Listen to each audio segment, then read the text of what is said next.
এই দেখো মথুরাপুর স্টেশনে নেমেছি, যাব ওই কোম্পানির ঠেক আমার জায়ের বাপের বাড়ি। তো এখান থেকে এখন হেঁটে যাব, অটো ধরবো, দিদি আসবে, আমার ননদ আসবে। রাস্তা পেলাম বলো দিদি,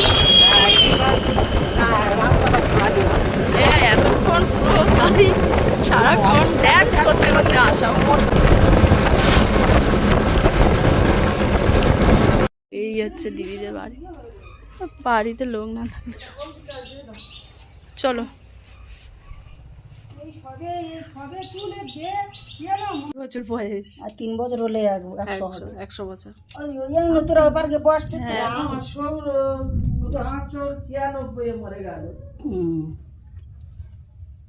এই 97 তো বুঝতে পেরেছে, তো আমরা এসছি বুঝতে পেরেছি। দিশিলাউটা দিশিলাউ না কুমড়ো, যেটা কুমড়ো